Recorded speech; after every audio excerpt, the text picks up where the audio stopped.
now that we are in Brussels, we like to combine and try to arrange other meetings with other allies and so excuse me for this morning, but I'm here with you. And I'm here with you to chair this amazing panel that it's called Understanding and Addressing Needs of Migrant Sex Workers. We have this amazing panelist is Kim, that she's coming from France, Ines, that she's coming from Sweden, and sorry, I'm super bad with names. And Anastacia, sorry. And Anastacia, that you're coming from Finland. So I will leave you to introduce each other when it's your turn.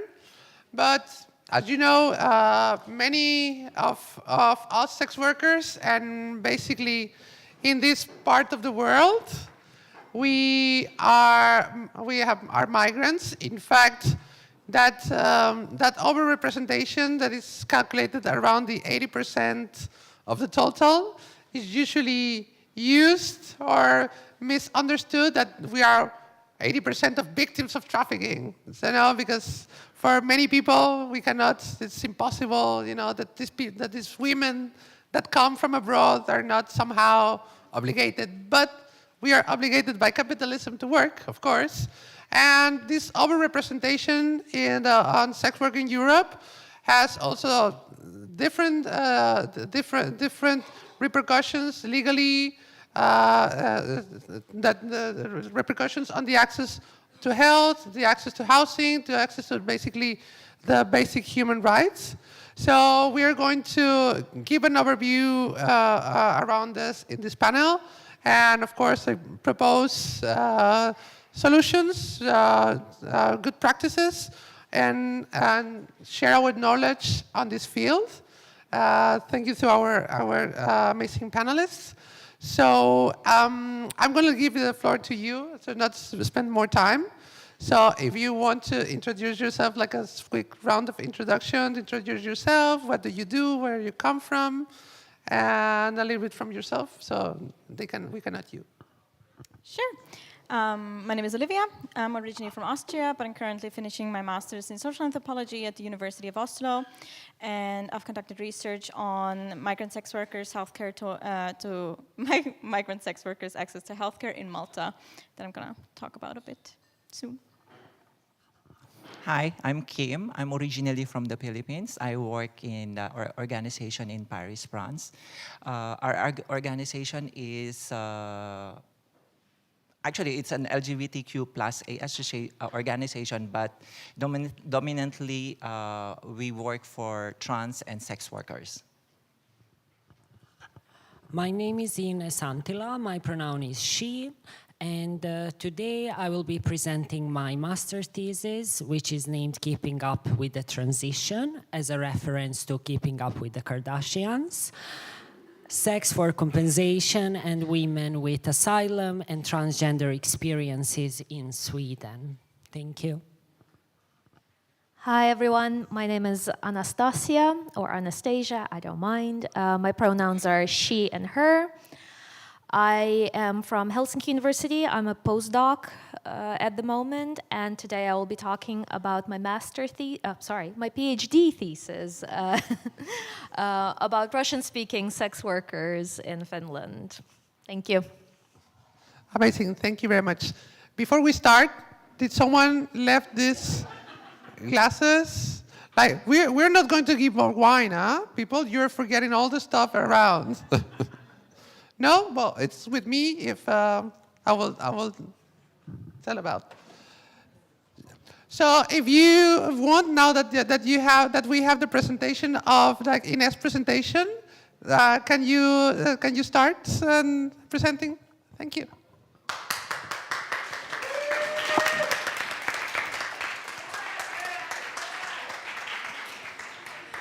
Okay, well, good that I mentioned a bit what I'm going to talk about. What I also think is important in this context to mention is that I am a peer researcher.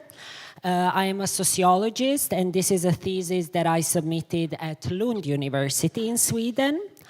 Other than that, I am a project manager at RFSL Stockholm, which is a local branch of the biggest Swedish organization for LGBTIQ rights.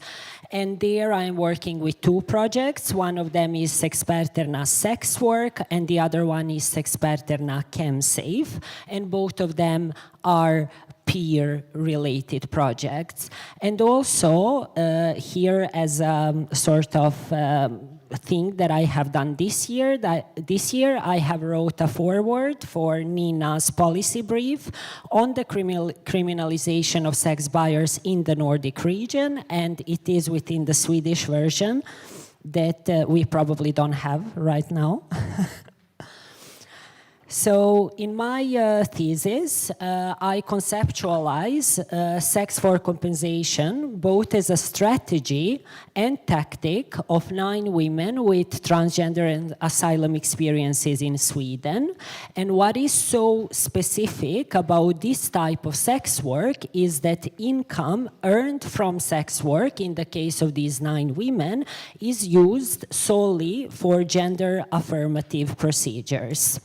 In total, I have 9 interviews. So these are the persons, women coming from the Balkan countries, Iraq, Turkey, and Uganda. I have 325 hours of participant observation, as well as self-referential peer elements. Within the thesis, I talk about double-layered weighting for both residence permit and gender-affirmative healthcare that asylum seekers in Sweden experience. That means that they do not have a right to access gender-affirmative healthcare in Sweden as asylum seekers, so this is sort of a privilege left for Swedish citizens and those with long residence permit to stay in the country. And of course, the paper is able to be downloaded from Lund University website. I mentioned that I talk about sex for compensation as both strategy and tactic. However, I differentiate when sex work can be strategy and when sex work can be tactic.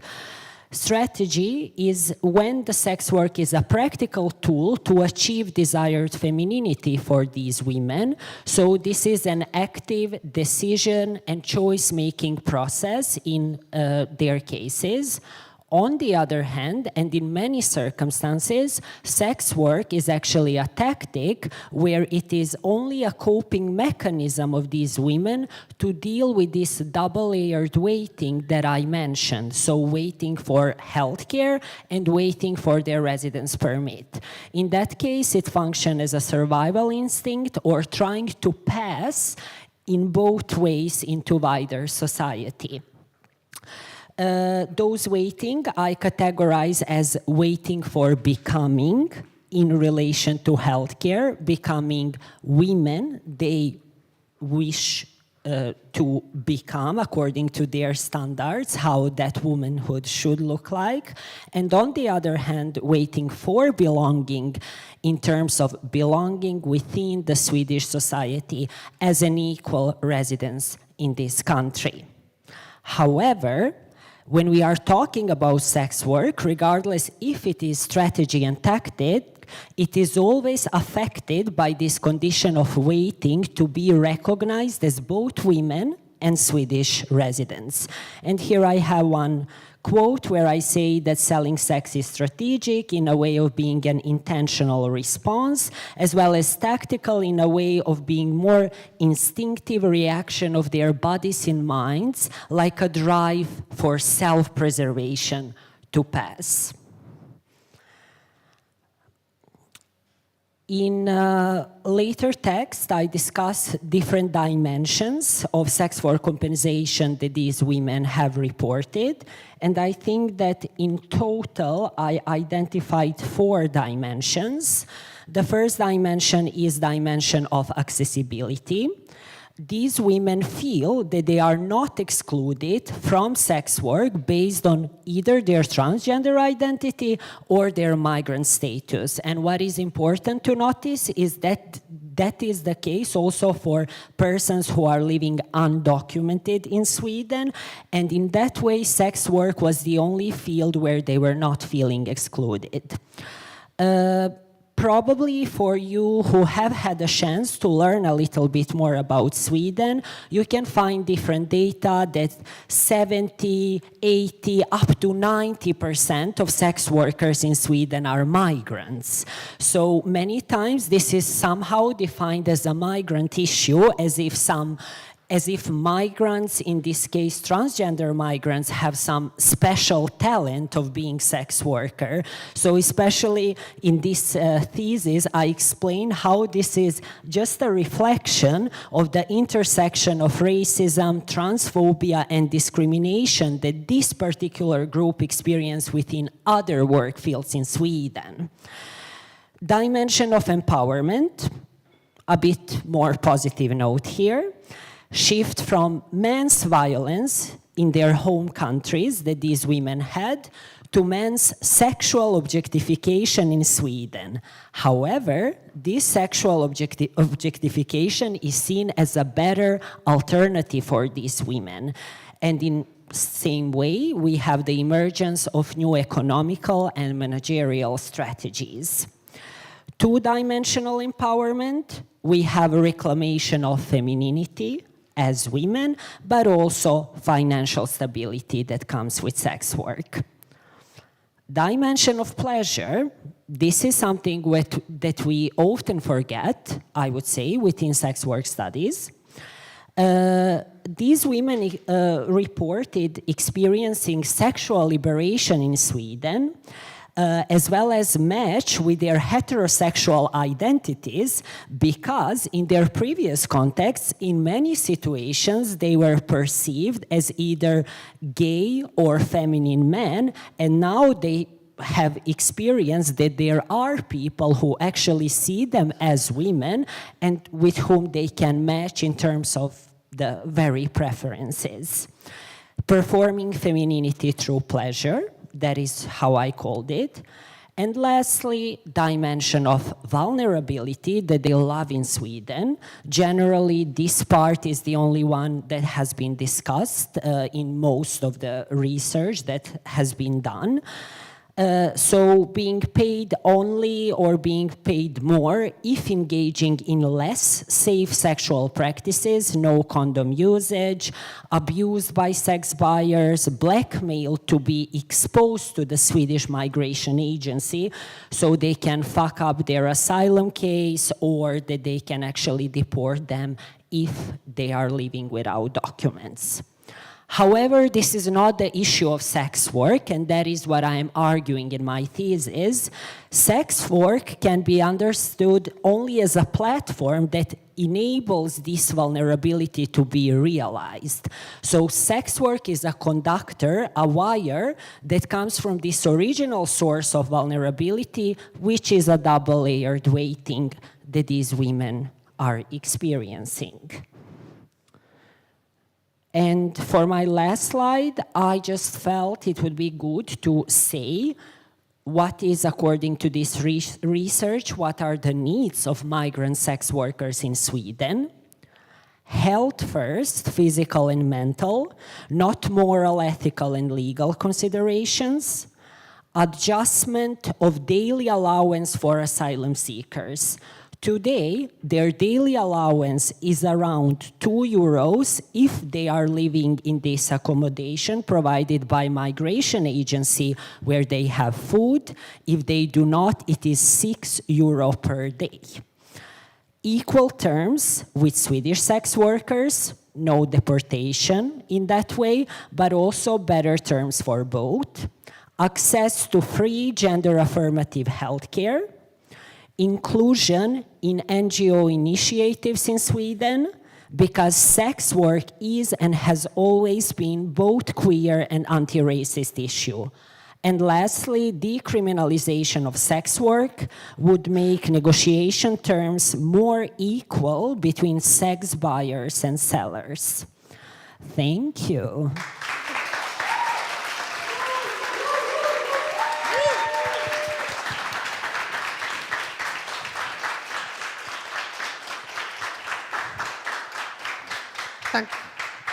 Thank you very much, Ines. I think that it's very insightful, and maybe we'll have some doubts on further in the session. We can save your questions for the section. But also coming from Sweden, that you have this inside information that sometimes with the messaging that we receive, mostly from politicians, that everything is great, or well, we know it's not. But also that we have to remind that there are people also watching us, and maybe they don't have that information of how really the Swedish model works. So maybe I think that you can provide that. So thank you very much for your exposition. So who wants to go next?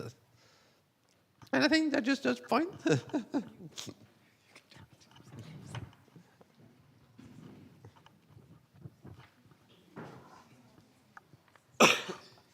Okay, let me just open my presentation.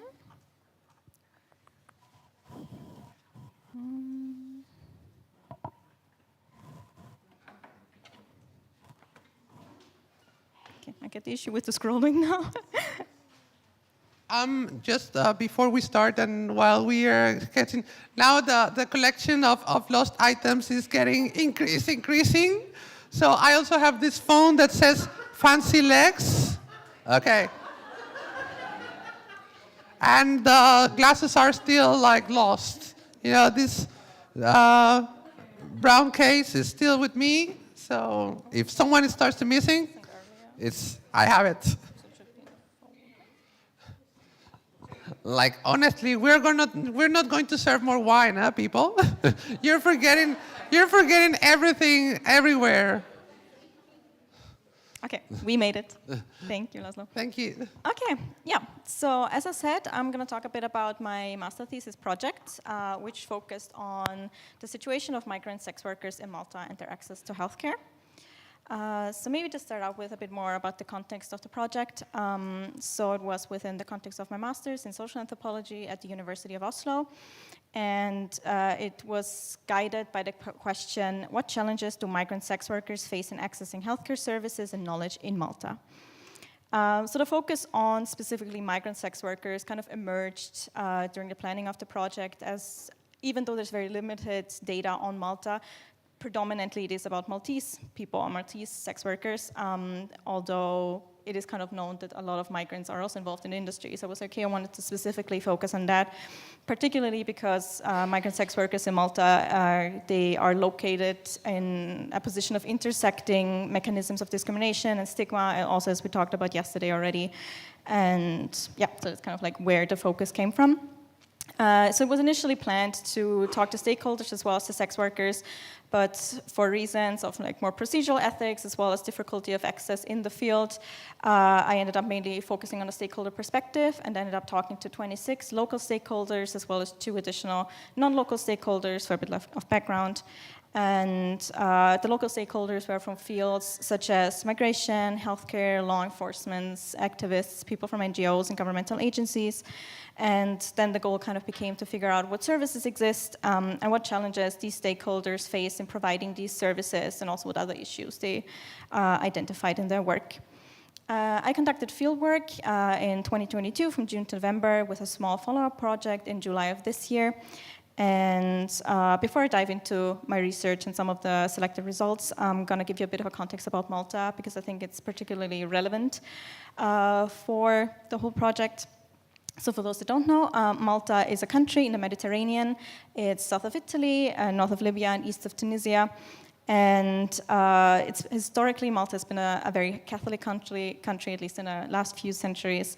And all the secularism is on the rise slowly there. The values are still very much ingrained in the whole culture. which means, for example, that sex is generally perceived to be a very taboo subject, which is not to be talked about openly or in public. And of course, this then also extends to sex work, and which is also linked with other stigmatized aspects relating to gender, labor, and other moral values. Another very important aspect about Malta is that it is very, very, very small. As you can see, it's not even visible on the map. The main island, it consists of 2 islands, but the main island in diameter, 30 kilometers. And there's about like 500,000 people, a few more living on it. So it means that the society of Malta is very tight-knit, at least among the Maltese people. So everyone knows everyone, more or less. And people have this constant sense of a lack of privacy, a lack of anonymity. You are always seen, you will always be seen. And so public image becomes very important, particularly because on Malta, how people perceive you can have very real and very direct consequences for your life, in your personal relationships, but also in your career. And Malta joined the EU in 2004. Before that, it was a British colony up until like in the 60s. And so migration in the Mediterranean has existed forever, pretty much, but especially after joining the EU, Malta experienced increased flows of migration, immigration particularly, primarily due to labor migration. Which part of it was incentivized. They have like big tax benefits for people starting the companies in Malta, but also a big part of it was irregular migrants coming from the shores of Libya, because Malta then became the southernmost entry point into Europe, except for Lampedusa, which is a even smaller island south of Malta. So the migration situation in Malta is very interesting in the sense that there's a very, very pervasive negative narrative about immigration. Which is marked with xenophobia and racism, which is present among the people living in Malta, among the structures that Malta has. But at the same time, the country is very much dependent on immigrant labor. As I said, the more like quote-unquote skilled labor, for example, in the huge gambling industry, or again, with tax benefits of people starting companies there, but also more informal labor markets. For example, construction. Malta has experienced a huge boom in construction and development in general over the last few decades, which would have not, at least in my experience, not have been possible without informal, irregular labor, primarily from people coming from sub-Saharan African countries. Additionally, Malta has a very harsh border regime, which is especially affecting those that are arriving irregularly, which is shown, for example, through the excessive practice of detention, but also that the government regularly neglects their save and rescue operations and responsibilities. And all of this is exacerbated by a legal framework that is further promoting precarity of a lot of migrants, particularly those that are not from European countries. For example, when it comes to the residence permit, it is directly linked to the employment. Additionally, to people only having 10 days to find new employment before being allowed to be deported, which is, as everyone will know, even if you're the most privileged person, well-connected person, 10 days is not a lot of time to find a new job. So this creates a situation with a potential for dependence on and exploitation by employers, which is happening a lot in Malta. So when we talk about sex work in Malta, the law doesn't state that sex work in itself is illegal. So sex work, the practice of sex work in itself, is not illegal, officially. But all of the related laws that fall under the so-called White Slave Traffic Suppression Ordinance, yes, that's what it's called, which has most recently been updated in 2008. So all of the related laws that fall under this pretty much make it impossible or very, very, very hard to practice sex work safely and legally in Malta. Some of the laws that fall under this are, for example, it's punishable to solicit and loiter in public, so street work is forbidden. You cannot practice sex work in a private accommodation or rent a property for the purposes of sex work or practice it in brothel-like establishments. You cannot live off the earnings of sex work. Anyone facilitating sex work is punishable, etc., etc. So sex work in Malta is de facto illegalized, and which just further moves it underground and increases precarity of sex workers. What was worrisome in my research was that some of the stakeholders, the knowledge about the legal framework was very inconsistent, with some of them, even people from law enforcement, not being sure if sex work itself was illegal or not. The sex industry in Malta itself, we know very, very little. As I said, it's de facto criminalized, illegalized. It happens mostly in like underground places, very unregulated. So officially we don't know much, but on the other hand, like here I just tried to collect a few people, localities, and forms of sex work that I have come across in the conversations and experiences that I had during my research. It's not exhaustive, it's just to give some idea of what it could even look like in Malta. I won't go too much into detail now. You can hopefully look at the slides afterwards and ask me if you're more interested in particularities. But one aspect that might be notable to point out is that there's specific ethnicities that can be more dominantly found in specific localities. For example, there's a lot of South American people, more like the online escort sites, while workers from Asian countries, predominantly China, can be more found in massage parlors, or people from the East European countries are dominant in gentlemen's clubs, or like dance clubs. Because all of these are kind of within different also cross-border mechanisms of recruitment and sometimes also trafficking in the case of massage parlors. So the issue is, like I said, with all of these localities, they are illegalized, irregulated. Everyone officially knows what is happening there, but so it is very omnipresent. You cannot go through Malta and not walk past so many massage parlors on every single street, and everyone knows what is happening there. But there's no outreach activities or hardly any. It's very difficult to do them. There's no regulation, no support for the people in those localities. So therefore, the industry itself and also the communities are really fragmented. There is no self-organized groups in Malta of sex workers, no formalized networks, nothing, partly because of the stigma, partly because of the lack of privilege that is needed to be part of those. And so the only thing that we know of are like very hyper-localized, really small, informal networks, for example, within cultural communities themselves. The Maltese discourse around sex work is, as in many other countries, very, very polarized. The main two positions are decriminalisation and Nordic model. And although some instances of public discussion have existed before that, the main discourse was commenced with the launch of a public consultation for a policy reform process in September 2019. And two main submissions, one by each camp, were part of this public consultation process, which has been described as hostile, unfruitful, and many other negative adjectives by all the people that I talked to that were involved in the process. And many didn't feel heard, like both sides didn't feel heard by each other and by the government. Many experienced it more as like a checkbox exercise by the government of like, okay, we talked to the public, but we're gonna do what we want to do anyway. The reform process, unfortunately, has fizzled out since then, partly because of COVID, partly because the person responsible for the process had to step back from her positions. Since then, I did talk to the current person in the position, in the Secretary of Reforms, and she very nicely said it is not a priority, so it will not change anytime soon. But the polarized hostile discourse has continued. There's a hyper-focus on policy and terminology, and advocates don't really talk to each other, they talk about each other, they might react to an article or social media post by one of the organizations, but a lot of it is happening online and not really in a dialogue. And that was something that has become very obvious very early on, that people that are supporting sex workers, so want to safeguard sex workers and their well-being, are very hostile towards each other, and they're kind of stuck in like a very frustrating stalemate because policy is not going to change. They really don't agree or think they don't agree, so nothing is really happening and just keep on arguing.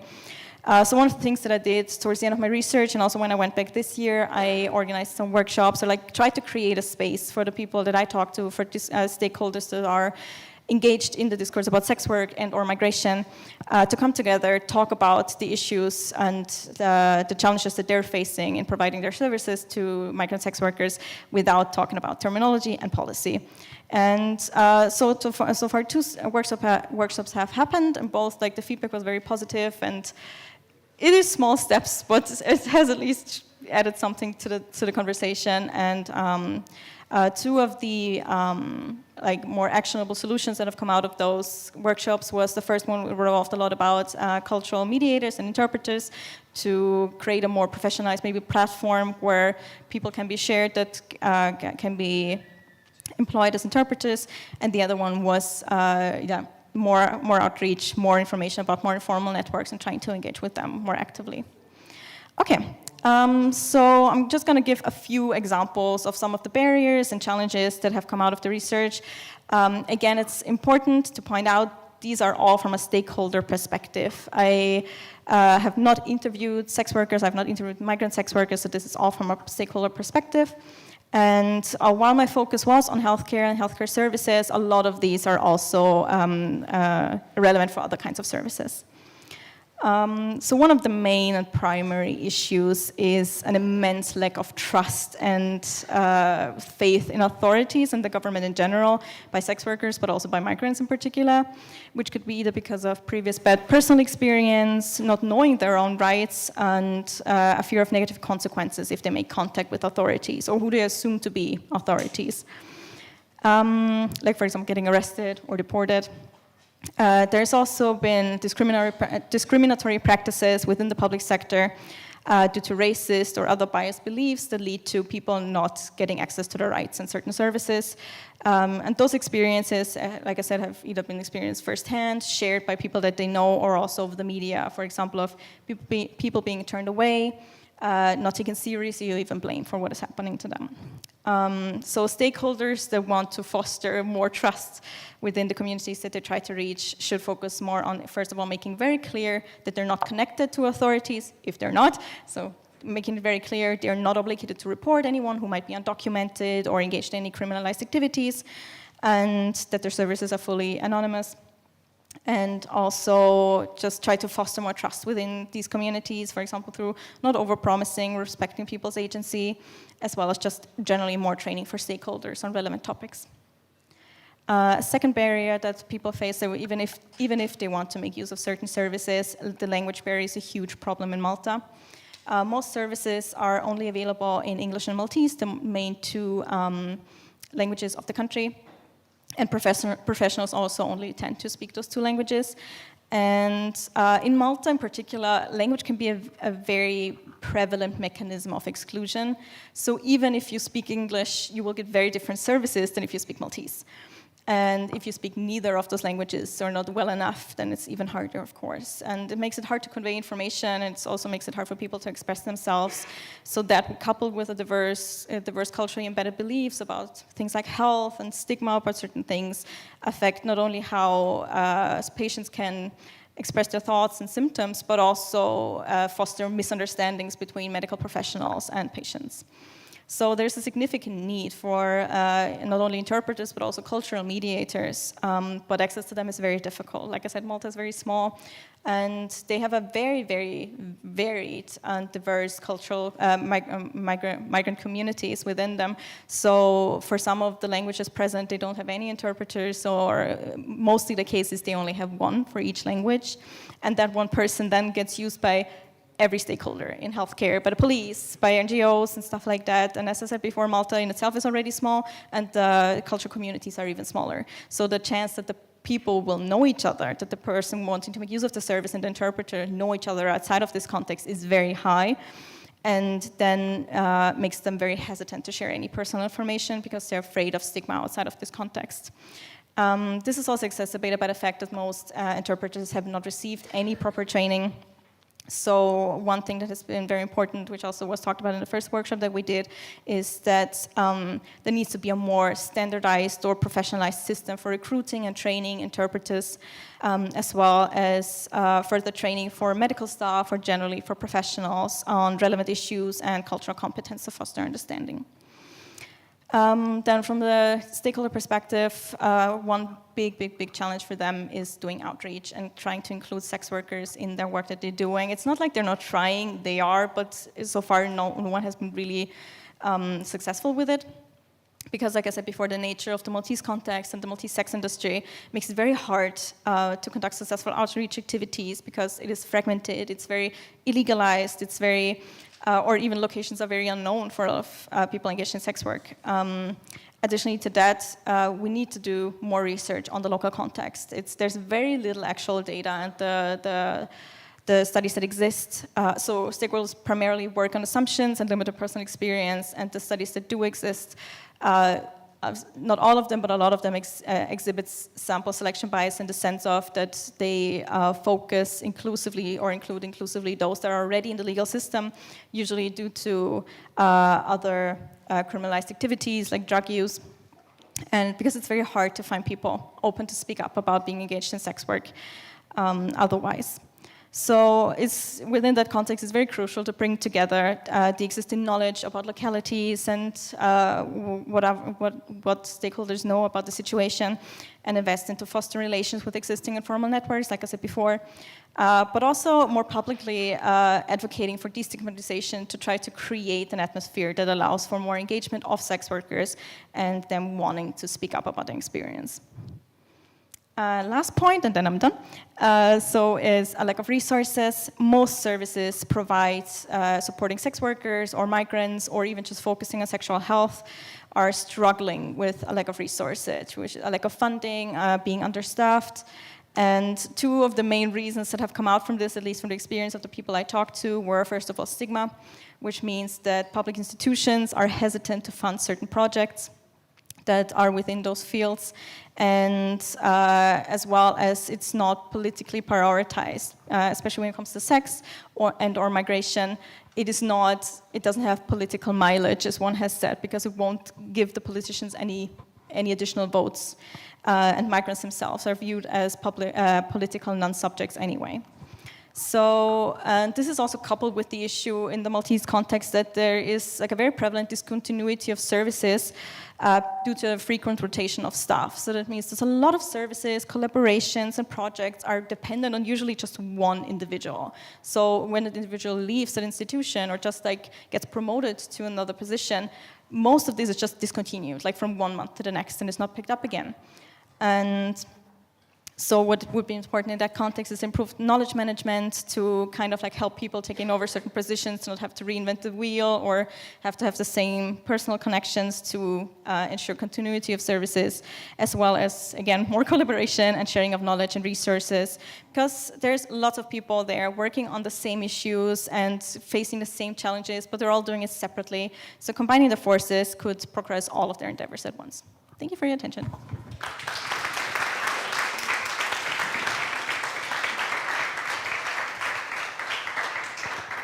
Thank you very much, Olivia. In fact, we found that when we got to Malta this year, that how that works and how people there are still stigmatized and very, that they're very scared of identifying themselves as sex workers. They usually come and say, yes, I'm a sex worker too. Yeah. So it's like, I think it's the stigma and the fact that it's like a very small country makes it difficult, but at some point I think the organization is getting there, and I think so this is something that we all have to work on it. It's a process, yeah. Yeah. So our next panelist, it's going to be Kim, So we're gonna have because now I went to the program, so it's like okay. So the next one in the program is Kim, that she's going to present us about the perspective in France. Thank you very much.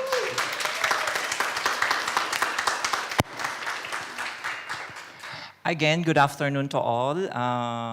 Before I'm going to start my presentation, I would like to take this opportunity to thank Sabrina and Luca for giving us the opportunity to show the work we're doing for the community. And also, I would like to make a special thank to my colleague for migrant care, Anna. Thank you.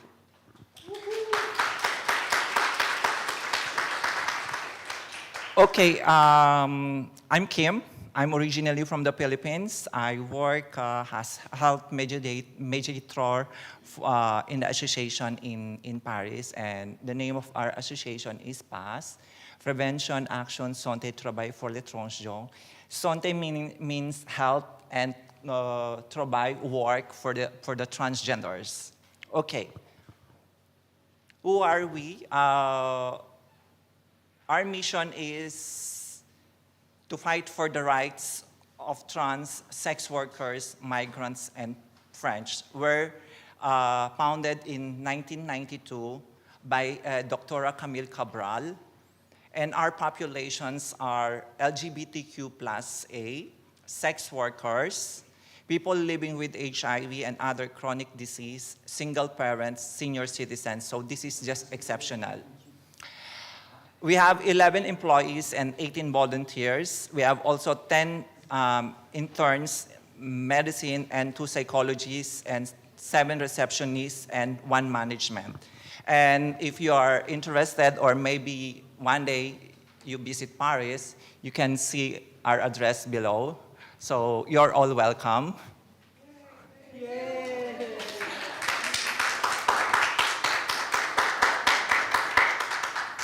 Our services are reception desk, mailing address designation, prevention and testing, HIV, hepatitis B, hepatitis C. We do also PrEP and PEP consultation and STI. Healthcare insurance accessing processing, health and integration services, prison and housing program. Basically, we greet the girls, the first arrival in the association. So this data is for 2022. So in 2022, we have 2,073 active members. So when I say active members, those are regularly we see, almost like every day, every week. But in total, we have like almost 5,000 to 7,000 inactive and active members in the association. And 81% are trans, 9% are women, 10% are men, 60% are from the Latin America, 14% are from Africa, 12% are from Europe and Asia, 7% are from France. So most of our beneficiaries, they don't have permanent address. Proof of address or domiciliation, where they call it in French, it's really very important for the people who lives in France, whether you are illegal or legal. Because if you don't have address, you cannot do anything, meaning you're stuck. So if you have address, you can at least start, do administrative steps, health insurance, legalization, banking, and etc. We have a convention or agreement with Prefecture of Paris, so we can issue 1,000 certificate of domiciliation every year for our community. And as I mentioned a while ago, our community are, it's in the first, it's in the second page. And in 2022, we have issued 846 address certificates. 55% are trans, 22% women, and 23% are men from 41 different countries. So meaning, this domiciliation is my responsibility. So meaning when I do interview, my mind is really jumbled. Meaning I'm talking to them in French, but I eventually realize this person doesn't speak French, so I need to shift to Portuguese, or I need to shift to Spanish, and then eventually I'm speaking in my own language. It's for us to at least recognize what was the problem or what was the needs of these people. Because basically these people, they just arrive in Paris. Because this is the first thing they will do. As soon as they arrive in Paris, they will go directly to our association to have the attestation domiciliation for them to move forward. And we have distributed 5,797 letters, and we have returned 208 letters. So meaning that's include with people who come, they just come and then they disappear. So this is, it includes with our inactive members.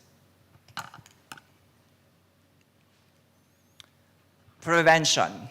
We distribute condom and lubricant.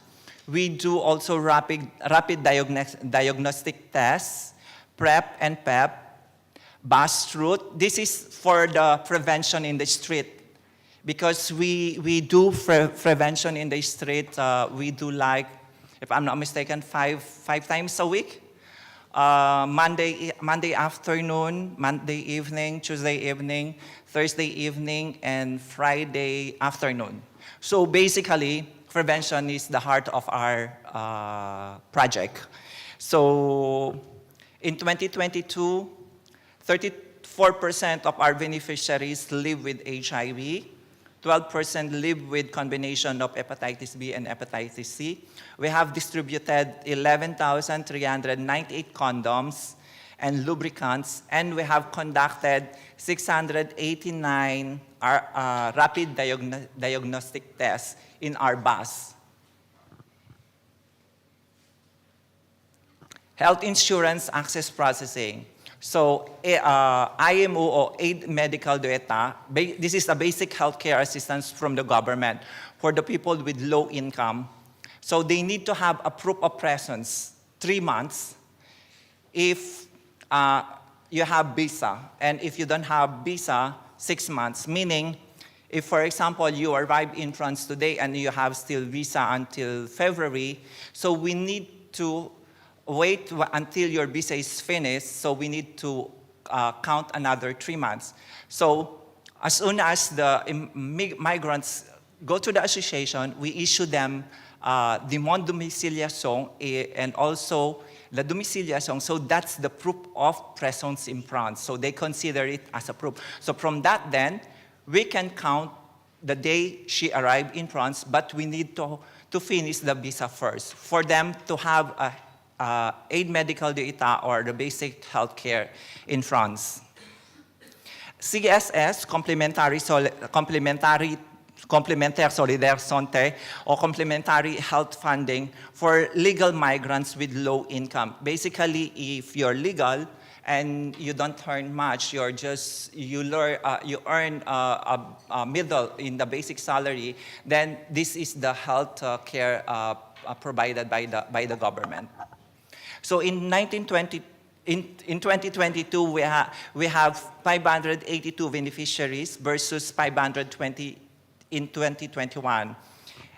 We process 336 aid medical data versus 345 in 2021. And 2022, for CSS, we have 246 versus 175.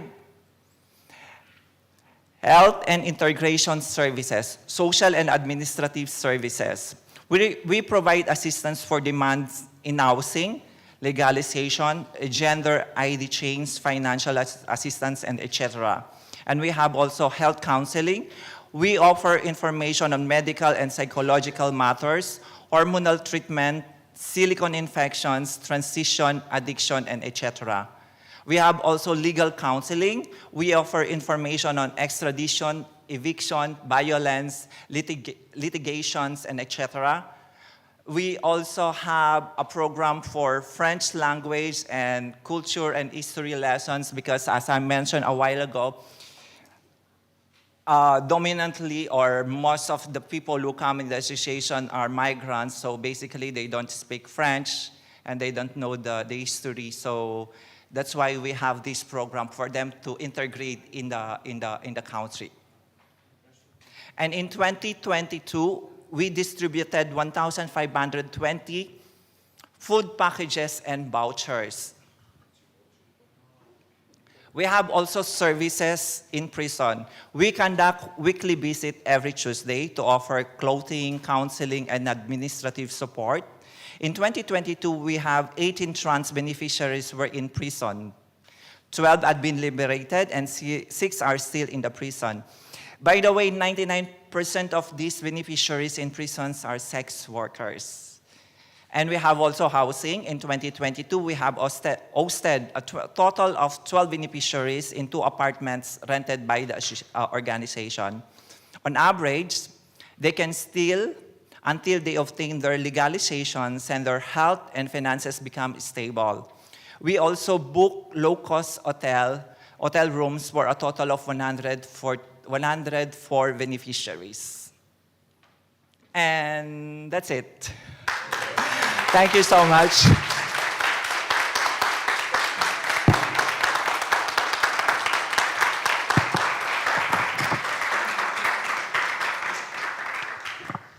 Thank you very much, Kim. It's wonderful. It's amazing all these similarities that we have around when you're a migrant, when you're a sex worker, and when you're trans.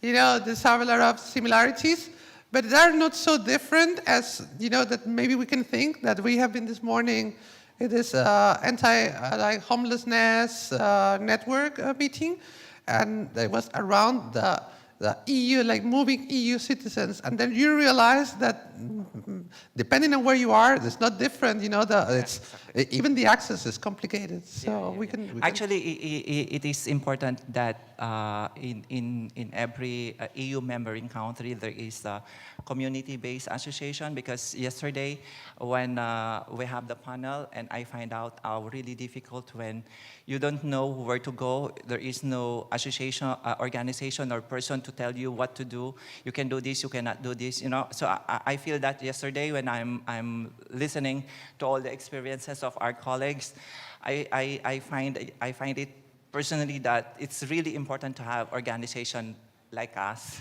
Yeah, exactly. Dealing with, especially with sex workers and trans.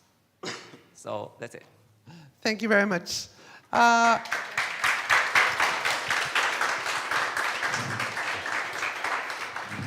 So our next panelist is Anastacia, that she's going to relate about also her research and experiences. So we can keep the quick question and answer for the end for all of them, and just keep your questions. Hi, everyone. My name is Anastacia. I'm from the University of Helsinki.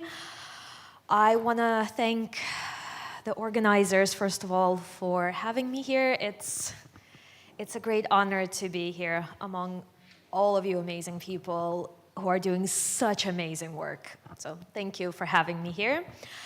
I will be talking about my PhD, which is about Russian-speaking women engaged in commercial sex in Finland. Now, I have to warn you, this is a bit of a time capsule now, because my research was finished in 2019, so right before COVID pandemic and right before the war in Ukraine.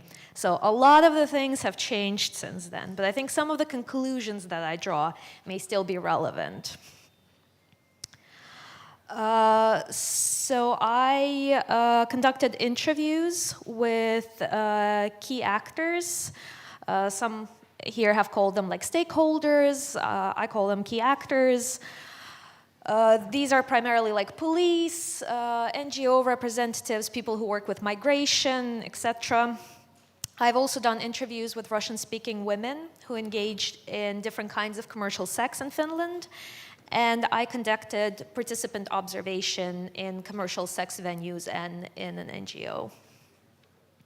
Can skip this. So yeah, I had 18 semi-structured interviews with policymakers and police and so forth. Semi-structured interviews with sex workers. I had 41 interviews.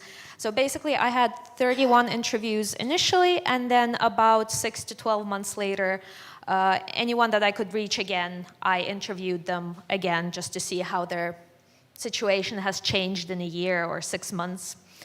And I've also visited a few clubs and what they call privates in Finland, and I also visited some NGOs and conducted some ethnographic research there. So a bit of context. Laws and regulations in Finland surrounding sex work. Like, I think the model in Finland, this is not my expression, but I read it somewhere, that Finland has Nordic model light. So basically, what's not illegal is exchanging sex for money or goods. What's illegal is pretty much everything else.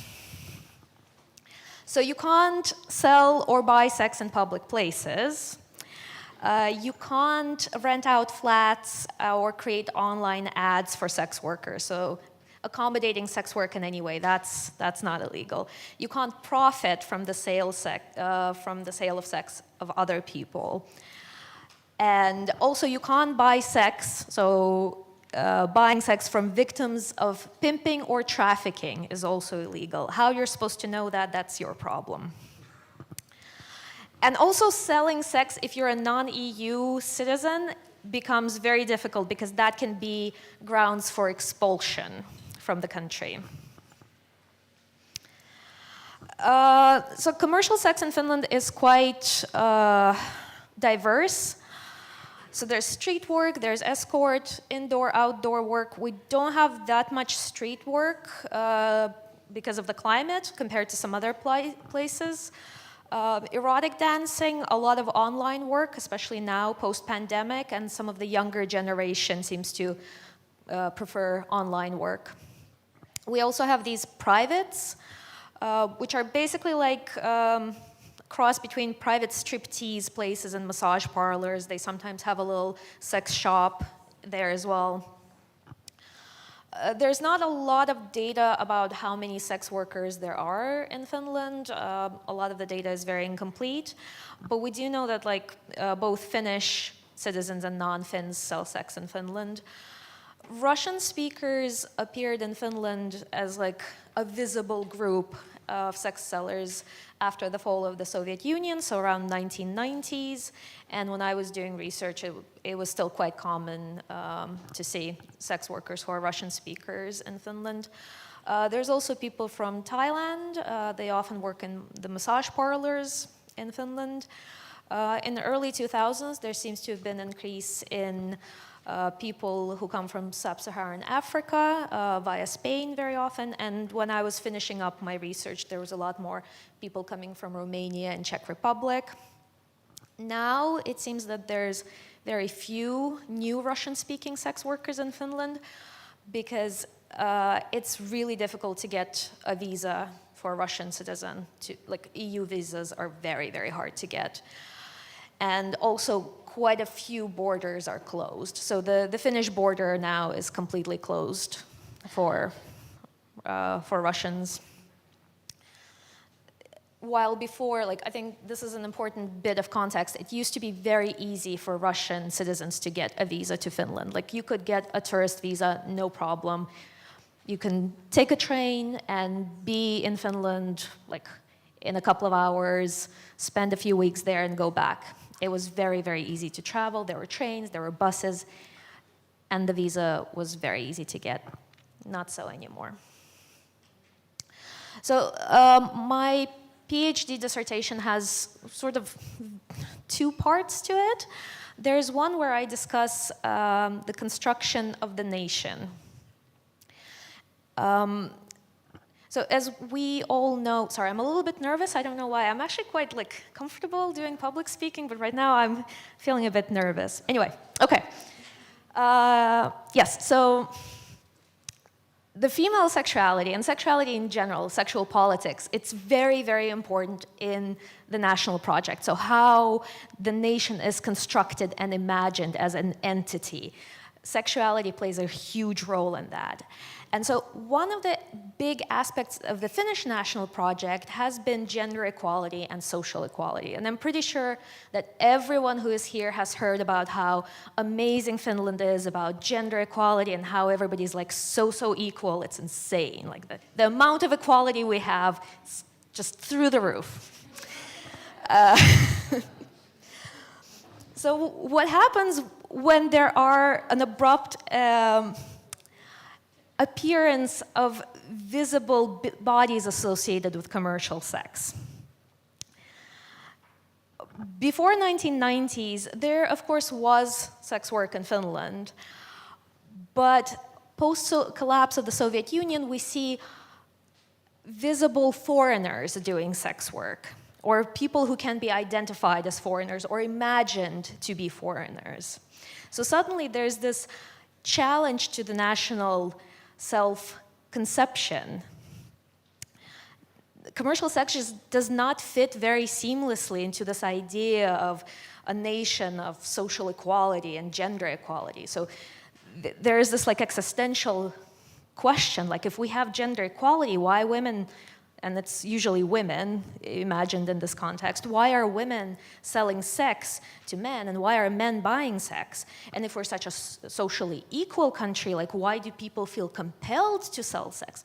So these questions become they are not just questions of policy or research interest, they become existential questions about the nation. So this part of my research was based on the interviews with the key actors, police, NGOs, and healthcare providers. And in a lot of these interviews, the data suggests that commercial sex is understood as a threat to gender equality and, by extension, social equality. The idea of commercial sex undermines the national value. And the whole idea of the welfare state in Finland is that the welfare state is there to be the solution to the issue of commercial sex.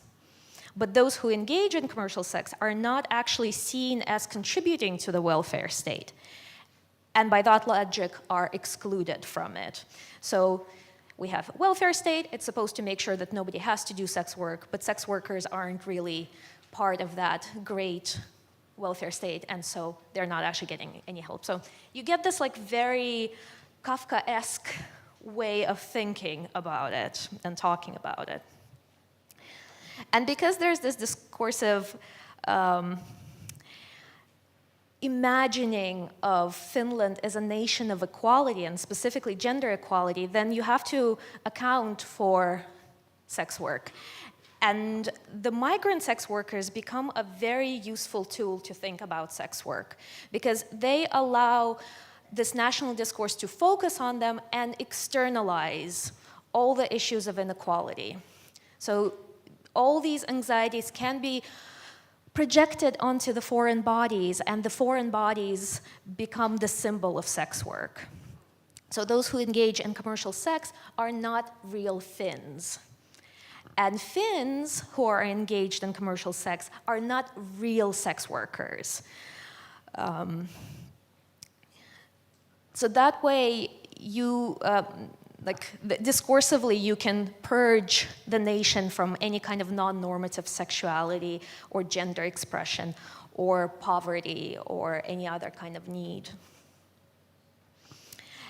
And since it's the migrants who are imagined as sex workers, you can just focus on the migrants as a problem, and that problem can then be solved by surveillance and regulation. And you can always justify any kind of form of regulation, surveillance, and violence by arguing that you're just helping the migrants. So in that way, you can both externalize sex work as a problem that comes from abroad, and at the same time, you can create structures that will justify surveillance and regulation and violence. And at the same time, there is, in my data, a lot of discourse about Finnish people who engage in commercial sex as being powerful and not in need of any kind of support. So in that way, you can also just assume that Finnish citizens or real Finns who do sex work, they're not really in any need, so you can just disregard them entirely. Let me know if I'm going a bit too fast, because the other part of my research is about bordering and bordering practices. I don't know if this is a bit too theoretical and kind of boring, but I definitely find it kind of engaging and fun. So the thing about bordering is the idea that border is not just a place between two countries where you show your passport, you pass, and boom, now you're in a new country, everything's rosy and lovely, and you never have to think about the border again. So the idea of bordering practices is that, especially with the neoliberal capitalist nation building, borders are kind of seeping into the country itself, and the border becomes diffused. So you're constantly engaging with border controls even outside of the actual physical border. And you can see this in some places and in certain interactions more than in others. So when it comes to housing, for instance, in Finland, the legislation on pandering covers such a wide range of activities that basically it's illegal to rent out housing or like a venue for the purpose of selling sex. And that kind of externalizes the responsibility to the property owner. So as a property owner, if you have an apartment or Airbnb or hotel, it's your job to make sure that no sex is being sold there. It then kind of encourages property owners to engage in the act of policing. And the police assist in this process. There's a lot of information exchange between the police and the property owners. In fact, one of my research participants said that she sent an email to book like an Airbnb type of thing. And everything was fine, they accepted it, but then a little while later they sent her an email saying like, no, sorry, we have to cancel your booking because we got information from the police that you're a sex worker and that we won't rent you the space. So she had to look for another place to live while she was in Helsinki. But yeah, so this creates a lot of problems for the Russian-speaking women because, for one thing, it's really difficult to find housing, like where to live.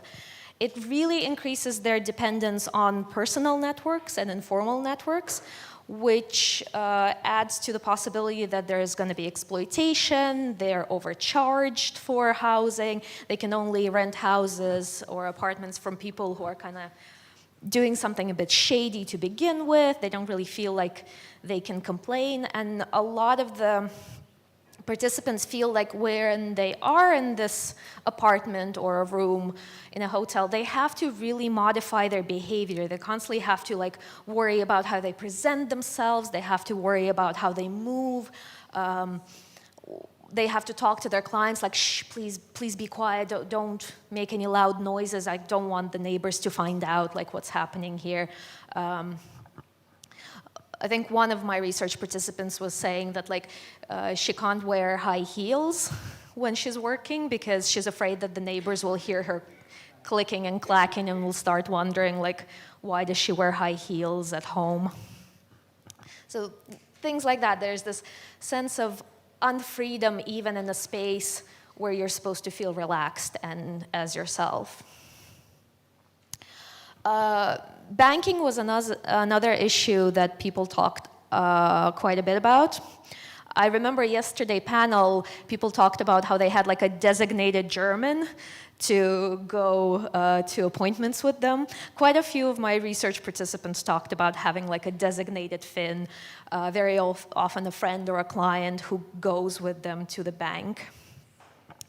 And in Finland, it's especially a problem because so much it has to happen through the banking system, and like there's the cash economy is not very widespread in Finland. So if you want to rent anything or pay for your electricity, a lot of that has to be done through the bank and through like non-cash means. So they do have to like rely a lot on whatever there is of the informal economy when they're dealing with the bank, and they do sometimes just resist the intrusion of the banking system into their private lives. For example, if you're bringing cash to the bank to put on your account, you have to write an explanatory note, where did you get the cash from? And so one of my research participants said like, well, I just tell them, I was walking down the street and there was a 100-euro note. I picked it up and here it is. So in that sense, they do kind of, when they feel that they have the possibility, they do resist this by mocking and kind of pushing against this intrusion into their private lives. But the thing is, of course, this kind of resistance is only possible for research participants in my study who, for example, had a EU citizenship or a permanent residence, that they could exercise a lot more agency and push back. The role of the police was quite interesting because when I started my research, I expected all my research participants to be very worried about the police, but they actually expressed a very high level of trust in the police as an institution. And interestingly enough, some of them said that they chose Finland as a country because the clients are very law-abiding compared to other places they've worked. And so very often my research participants would say that if the client is doing something they don't like or is beginning to misbehave, all they need to do is say, like, I'm going to call the police. Say, I'm picking up the phone, I'm calling the police, and a lot of the situations are resolved. But even though they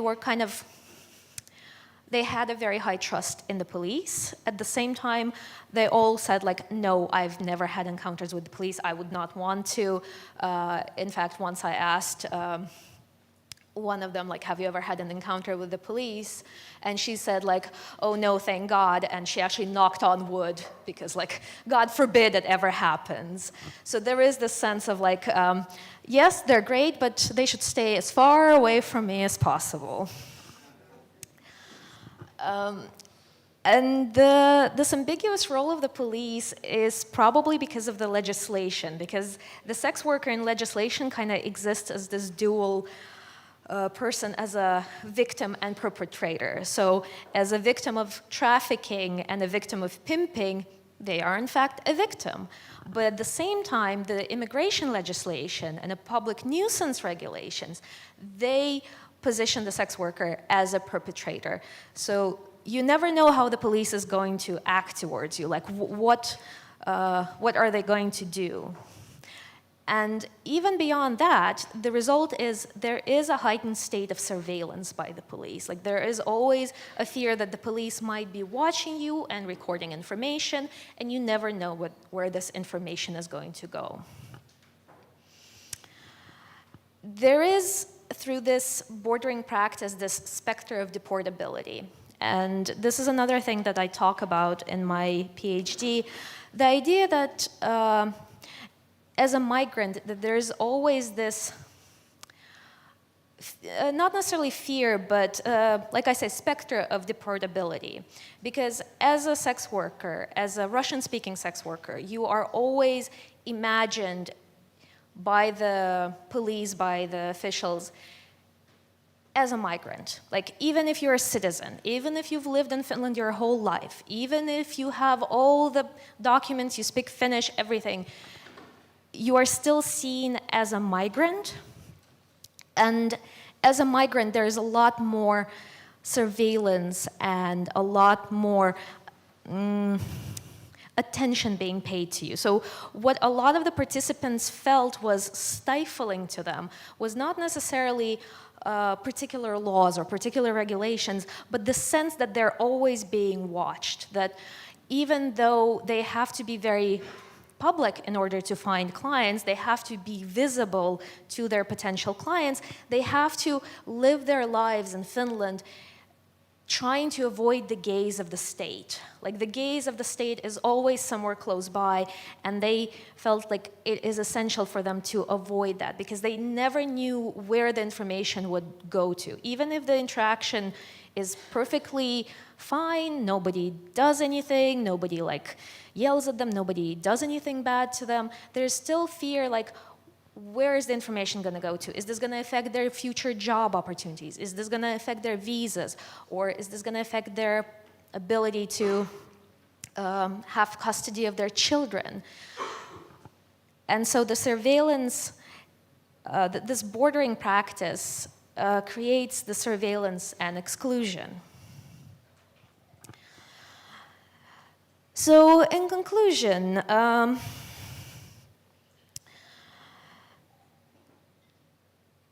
basically, I guess in conclusion, I'd want to say that this construction of Finland as a country of gender equality and social equality, it creates a space where sex workers, and especially migrant sex workers, are perpetually excluded from the national imagination, that they're, no matter what they do, they are always the other and marked as the other and used as the other to build the nation. This externalization of commercial sex allows for the conversation to be always about this enemy from without. The bordering practices of the banks, the police, what happens with the housing, it constantly creates precarity for the sex workers, which leads to self-policing. So the person can never feel at home and safe and like they belong. But also, I wanted to highlight how for my research participants, and again, this was before the borders were closed, mobility was an amazing economic strategy. It allowed them to go places and achieve their economic goals and see their lives improve. And for a lot of them, they entered commercial sex specifically to achieve a certain economic goal. For example, they would say, I wanted to own my own house. I wanted to have an apartment. And this was the best way to earn money for that. And so the scrutiny and surveillance, it limits the possibility of mobilities and really hampers people's pursuit of their own comfort and happiness. And this anxiety about being visible in public spaces and concerns about being visible in private spaces makes it impossible for my research participants to feel safe and at home anywhere, which really has a huge mental toll on them.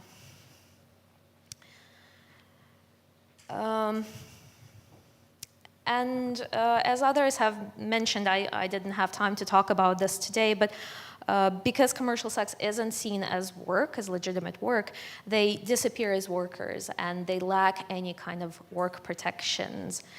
And for some of my research participants, this was an issue because loss of income due to injury was a problem that they talked about.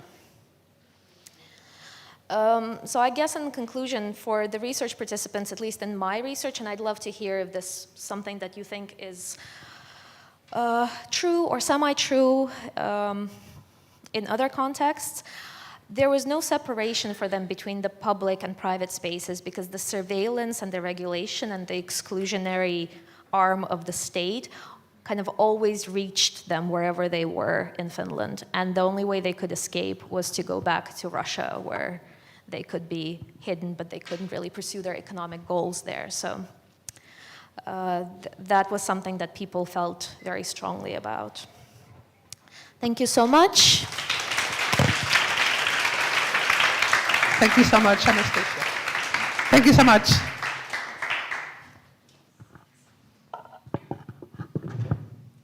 So, do you have any questions, anything that you would like to ask to our panelists and these amazing presentations? Yes, there's a question there. Thank you. Hi, Barbara again. I have a question to Olivia, actually, because you know I love Malta, as you do. I was about to ask if anyone mentioned the problem of abortions when it comes to sex work. I know you did interviews with stakeholders, but I know that there's a huge stigma about it as well. And those two intersections, was there anything that surprised you, or? So in general, most of the stakeholders, so let's say most of the advocates in the Maltese context that are engaged in the sex work discourse are also the exact same people that are engaged in the abortion discourse. For those that don't know, in Malta, abortion until very, very recently was illegal under any circumstances. There has been a new law introduced last year because of some international pressure, because of a case that happened. Now it is allowed to get an abortion if 4 doctors can prove that you are it is medically necessary, which is still very hard to do in Malta.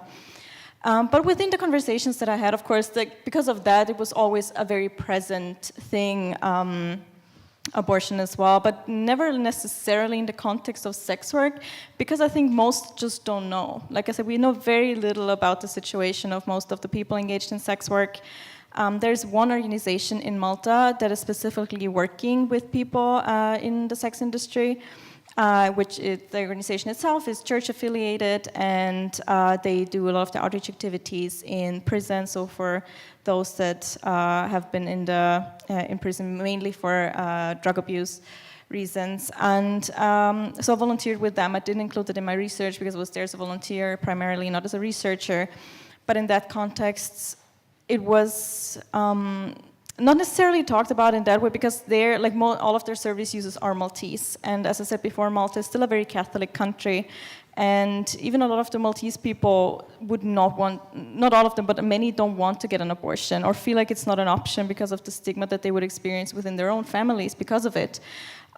So there, the topic was less on abortion, but more on either prevention or on issues of childcare. So that was something that was for sure prevalent in that context. So people that are mothers and in the sex industry, but not as much on abortion. But I think plainly because honestly we don't know. Yeah. Yep, we have another question here. Thank you so much for this really, really interesting presentations. Kim, I'm sorry, but I want you to get the mic back. It's for me. Yes. I wanted to ask you about the prison context, because you've mentioned that you also support sex worker communities that are imprisoned. And can you tell us a bit more about the issues around their imprisonment? Yes, we have a program for prison. So basically, I have a colleague who is responsible for this program in prison. So basically, we visit them regularly every Tuesday because the situation of trans, I'm going to remove the word sex worker. I'm just going to say it trans in general because the situation of the trans people in prison, it's not the same as the situation of the men, cis men and women. I mean, they are isolated. They don't have rights to mingle with men and women. So that's what we are fighting for, to give them the freedom to do whatever they want to do in prison as normal. So luckily, we're still on a process to give these same benefits with men and women. But with this fight, we find it very, very unusual and very unfair because it's because this group are transsexuals and they don't want to mingle with cis men and women.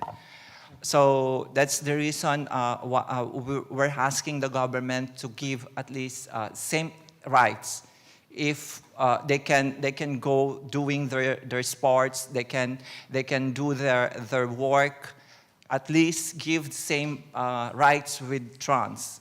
So for what I know, they're starting to do they do French lesson and they have hard work and everything like that in the prison. I want to clarify here the situation with the trans in jail. And the situation is that trans people, when they go, in the case of trans women, they mostly sent to male jail, but they are isolated if they are lucky, because in most of the country they are how you say it, they use it as an object of exchange, and it's a lot of proof around the world that they took trans women and during the night they took them to who pays to the criminal guards, the police guards that work there for favors. And so they are terrible, violentadas. Yes, they are violented with them. And there is a lot of people that work for them to move them into a female jail facility.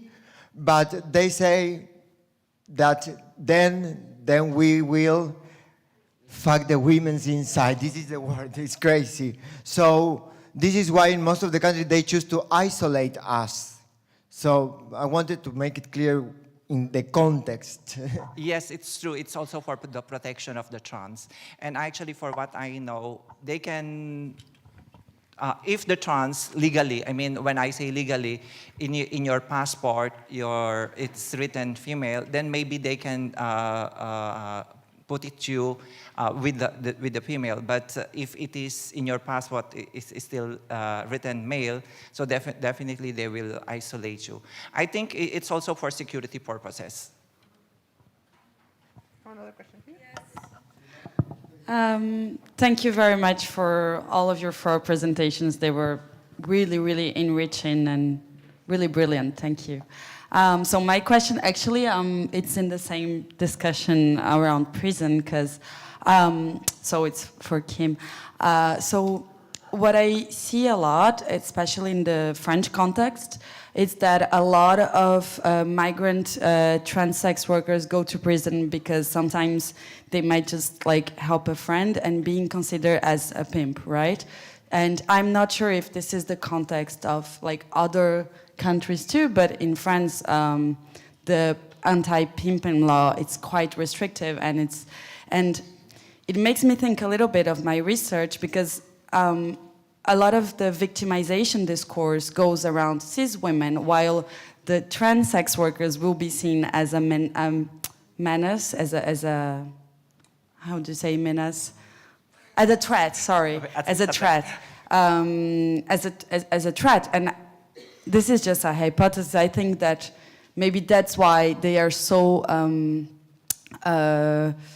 they're victim, like they go to prison. Maybe that's why they are the ones who are the focus of the anti-pimping legislation, right? So I wanted to have your opinion on this. Yes, it's true. Dominantly of the trans in the prisons, they have pimping cases. But as of the numbers that I have shown it to you a while ago, I could say 90% of them are on pimping cases. And we have like administrative case, just only one, and there is this one violence case. So I could say 80% of the people in trans in prisons they have pimping cases. Yeah. This also got to do as a result of the abandon of the state, because when the trans pass a certain age, they don't have the sex work is not an option anymore. So then they have to bring people from their country to survive. So it's the same that when they start to put liquid silicone to another trans, it's all part as a result of the abandon of the state. Yes. That's good. Thank you. Thank you very much for the questions. And Julian? Thank you all for your amazing presentations and your work. I have a question for Ines. Like as a member of Red Umbrella Sweden, we are so grateful for the allyship that your organizations have with sex workers in Sweden. And I just wanted to ask you what you would say to other organizations, how they could be truly supportive of sex workers and migrants' rights, and especially those who are trans or queer. Oh, $1 million question. But thank you so much for nice words. And of course, Red Umbrella Sweden is so far one and only organization of active sex workers in Sweden, and thus it is highly relevant for Sexperternas work with sexual health and risk prevention and harm reduction. When it comes to other organizations, I would say that the first step would be to ask the peers, talk with migrant sex workers, self-identified sex workers with that experience, and see what are their needs, what is the actual situation, because generally, within the context of the Nordic model, this whole rhetorics related to mixture between sex work and human trafficking is so much overwhelming and affects how human rights organizations in general work and treat people who are doing sex work freely. So in that case, I would say that each and every organization should have an individual-based approach based on particular needs that the person might have.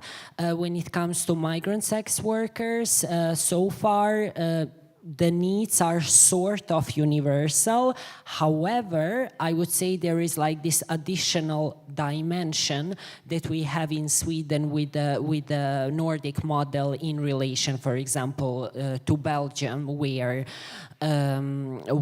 sex work is decriminalized.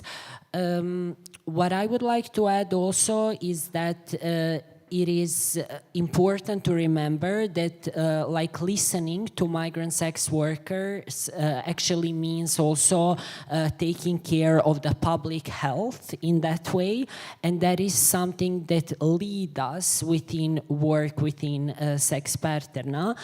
I would just say that each and every organization should focus from the resources that they have, but always in conversation with the peer group.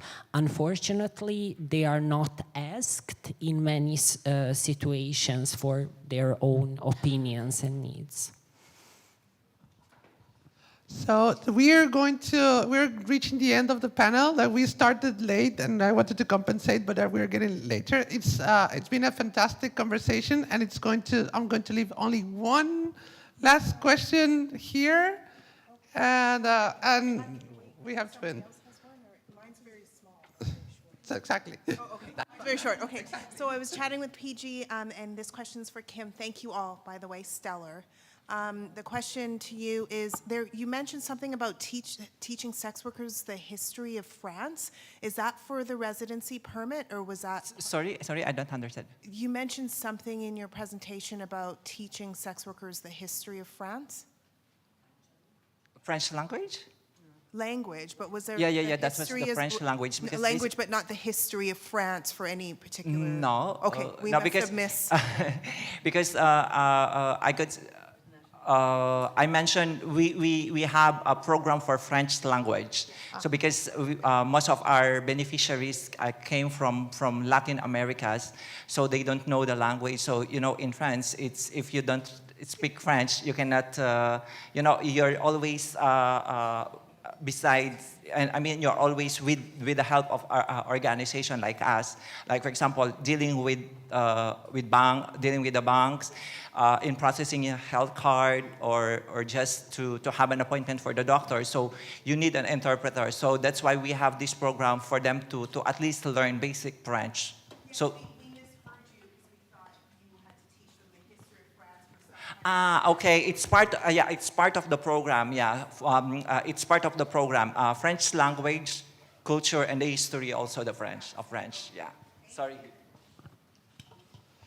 Thank you very much to the great and amazing panel.